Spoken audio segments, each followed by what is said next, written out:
Halo G6, bertemu lagi dengan Miss Riana dalam pembelajaran tematik. Kali ini kita sudah sampai di pembelajaran 4 ya. Silakan buka buku pena 6A kalian, halaman 160. Oke, muatan pertama adalah muatan bahasa Indonesia. Kita akan menyajikan informasi penting dari teks eksplanasi dalam bentuk diagram. Oke, teks eksplanasi seperti yang kita sudah bahas sebelumnya itu terdiri dari pernyataan umum, penjelas, deretan penjelas, dan penutup. Jadi sebenarnya sama saja pembuka, isi, dan penutup ya. Kita dapat memahami sebuah teks eksplanasi atau teks penjelasan dengan membaca yang cermat. Lalu kita bisa menggunakan pertanyaan nih, kata tanya seperti yang sudah kita pelajari dari sebelum-sebelumnya untuk bisa menyimpulkan tentang apakah teks eksplanasi tersebut. Jadi sebenarnya si kata tanya ini bisa kita gunakan untuk mengambil kesimpulan atau mengetahui ide-ide pokok dari bacaan apapun. Nah, kemarin kan kita sudah belajar ada bacaan tentang James Watt, sang penemu mesin uap ya. Nah, ada 4 paragraf. Paragraf pertama, topik masalah apa? Paragraf pertama, apa yang dibahas pada teks? Kata tanya apa? Lalu, mengapa James Watt pergi ke London? Paragraf ketiga, pertanyaannya bagaimana mesin uap ditemukan?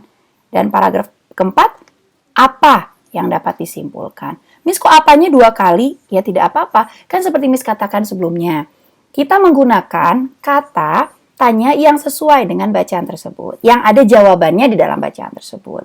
Kalau misalnya di dalam bacaan tersebut tidak ada jawabannya, ya kita tidak bisa menggunakan kata tanya tersebut. Selanjutnya, PPKN, penggunaan hak, maaf ya, penggunaan hak yang bertanggung jawab. Kenapa sih kita harus menggunakan hak yang bertanggung jawab? Kita akan bahas di sini. Nah, contohnya adalah Thomas Alva Edison. Listrik kan ditemukan ya, sehingga kita akhirnya bisa menggunakan, bisa menikmatinya saat ini. Nah, listrik yang kita gunakan sehari-hari umumnya berasal dari sumber daya alam yang tidak dapat diperbaharui. Nah, kalau ada kata tidak dapat diperbaharui, berarti kita harus bertanggung jawab dalam penggunaannya. Karena berarti kalau misalnya sumber dayanya habis, ya sudah, kita tidak bisa mendapatkan listrik kembali. Contohnya, nah, ini adalah contoh-contoh penggunaan hak yang bertanggung jawab. Di rumah, kita bermain dengan nyaman. Dengan mainan kita bersyukur kita memiliki mainan. Tapi berarti kenapa hak itu disebut hak bertanggung jawab? Setelah selesai main, kita merapikannya kembali. Supaya apa? Supaya tempatnya nyaman dan supaya mainannya tidak cepat rusak. Terus kita dia berkata, ya sudah Miss, rusak kan tinggal beli lagi. Apakah semudah itu? Untuk membeli mainan, kita harus memikirkan. Ketika kita mendapatkan mainan, berarti orang tua kita membelikannya. Membelikannya menggunakan uang. Orang tua mendapat uang dari bekerja. Jadi kita harus menghargai. Tidak semudah itu membeli mainan. Ya, itu salah satu contoh di rumah. Lalu, menonton film kesukaan di televisi dengan jarak yang benar dan tidak terlalu malam. Kenapa? Kalau kalian kurang tidur, nanti badan kalian pun tidak akan sehat. Di sini ada juga jawabannya, tidak bangun kesiangan. Benar, karena bangun pagi itu lebih sehat. Lalu kita mendapatkan hak makan makanan yang sehat dan bergizi di rumah. Kewajiban kita atau tanggung jawab kita adalah mencuci piring yang kotor. Untuk apa? Ya kembali untuk kebersihan. Kalau untuk kebersihan akan sehat, yang bahagia pun kita. Kalau di sekolah, kalian akan mendapatkan pengajaran dengan mendengarkan penjelasan guru. Jadi kalian berhak mendapatkan pengajaran. Tapi yang tanggung jawabnya adalah kalian harus mendengarkan penjelasan guru kalian dengan baik. Contohnya Miss Riana. Kalian mendapatkan hak kalian, mendapatkan penjelasan dari Miss Riana. Tapi jika kalian tidak mendengarkan penjelasan dengan baik, tidak mencermatinya dengan baik, ya haknya nanti tidak akan dapat dengan maksimal. Atau membaca buku di perpustakaan, kita harus membacanya dengan baik. Kalau sudah selesai bukunya, dirapikan kembali dengan baik.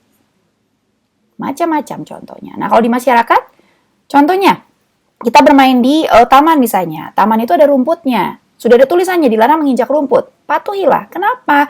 Karena kalau rumputnya diinjak-injak, akan mati. Kalau mati, taman kita tidak akan indah lagi. Lalu bermain sepeda, tidak di jalan raya atau sebenarnya boleh ya kita, contohnya kalau kalian yang tinggalnya di sekitar kota baru, boleh bermain sepeda di jalan raya, tapi gunakan jalur khusus sepeda. Ya, harus hati-hati dan juga gunakan helm Itu yang paling utama. Jika punya pelindung siku dan pelindung lutut itu lebih hebat lagi. Nah, oke. Sudah masuk ke pembelajaran 5 kita. Muatan IPS tentang pengaruh kemajuan transportasi terhadap perubahan sosial budaya. Sebelumnya, di pertemuan sebelumnya kita membahas pengaruh dari kemajuan teknologi. Contohnya ada juga tugas kalian kan ya nanti yang harus mengumpulkan, mewawancarai orang tua. Nah, itu sama pengaruhnya terhadap perubahan sosial dan budaya. Kembali lagi tentang lampu nih. Ya, karena tadi kita ngobrol tentang listrik. Lampu kan dimanfaatkan untuk berbagai hal. Kayaknya semua itu ada lampunya ya. Seperti, nah ini dia, mobil, motor, bus, pesawat menggunakan lampu. Sehingga kalau kita berkendara dalam keadaan gelap bisa tetap aman. Nah dulu, transportasi itu apa? Sudah ada alat transportasi seperti motor, mobil, bus, dan pesawat? Tidak. Zaman dahulu masyarakat masih menggunakan pedati, ini ditarik oleh sapi nih ya, rakit, perahu dayung, dan beca sebagai sarana transportasi. Pastinya jalannya lebih pelan, ya, dan memiliki, di sini ada kata-kata yang keren nih, suka nih, memiliki daya jelajah yang terbatas sehingga waktunya pun lama kalau menempuh jarak yang jauh. Sekarang dengan adanya jalan tol, dengan adanya pesawat, kita bisa pergi kemanapun yang kita mau. Tapi saat ini hal itu tidak bisa kita lakukan dengan mudah seperti dulu karena ada pandemi COVID-19 ya. Jadi kemajuan teknologi di bidang transportasi, daya jelajah kita jadi lebih luas. Dan waktu perjalanannya pun jadi lebih cepat. Nah, sekarang kita lihat. Apa manfaat hadirnya sarana transportasi pada gambar berikut nih? Ini distribusi barang. Sekarang banyak sekali ya ekspedisi, maksudnya jasa ekspedisi seperti JNE, JNT, Tiki atau Pos, atau bahkan bisa Gosen ya, yang paling mudah langsung diambil. Nah, itu adalah kemajuan di bidang transportasi. Karena sekarang kita bisa melakukan itu dengan mudah. Mengirim barang kemanapun jadi lebih mudah. Itu manfaatnya. Nah, apakah setiap wilayah di Indonesia sudah memiliki kemajuan yang sama? Menurut kalian bagaimana? Apakah sudah? Kalau menurut Miss Riana belum. Karena masih ada daerah-daerah pelosok yang transportasi yang majunya belum masuk. Contohnya Miss Riana tinggal di Cikamuning. Ada namanya angkutan umum itu ya, angkutan umum menuju ke rumah Miss Riana. Tapi kalau sudah di atas jam 6, angkutan umumnya menjadi sepi. Menjadi lebih berkurang. Karena ya memang sudah jarang orang yang bepergian kalau sudah di atas jam 6 sore, sehingga angkutan umum yang ada pun jumlahnya jadi lebih sedikit. Nah, berbeda halnya dengan di kota. Dan kalau di kota, tentunya angkutan umum bisa sampai jam 9 malam atau bahkan ada yang 24 jam. Jadi memang belum merata. Apalagi di daerah Miss Riana ada lagi yang tambah jauh naik ke atas bukit gitu, tidak ada angkutan umum. Sarana transportasi yang ada hanya ojek. Nah, jadi memang belum merata. Tapi kita harus bersabar. Miss Riana yakin pemerintah sedang berusaha untuk menyamaratakan semua daerah. Caranya dengan setidaknya jalannya sudah dibangun oleh pemerintah dan jalan menuju ke pelosok-pelosok tersebut sudah baik. Walaupun tentunya masih ada jalan yang belum terlalu baik. Lanjut, kita adalah SBDP, menyanyikan lagu. Nah, kita nanti akan menyanyikan lagu. Nah, kita harus memperhatikan interval nada. Kenapa? Ya supaya lagunya indah didengar atau enak didengar. Kalau kita menyanyikannya suka-suka kita, misalnya ya, nyanyi lagu Apuse nih ya. Apuse kokondao. Kita interval nadanya kita jauhkan. Atau temponya kita lambatkan. Apuse kokon.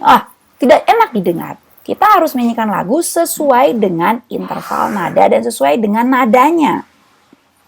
Nah, nanti kita akan menyanyikan lagu daerah, Apuse, tapi nanti di pembelajaran selanjutnya. Lalu, sudah masuk ke pembelajaran 6, masih tentang bahasa Indonesia, membuat simpulan dari teks eksplanasi. Kita ulang lagi nih ya.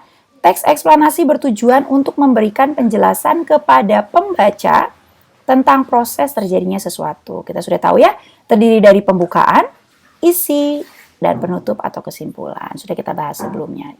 Kita akan ulang-ulang terus sampai kita menjadi lebih mengerti. Kita akan lewat juga ini.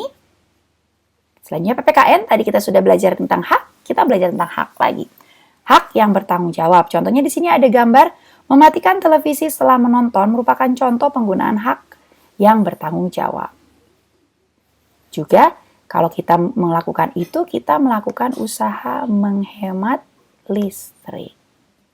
Nah, pembahasan kita cukup sampai di sini. Tugas kalian adalah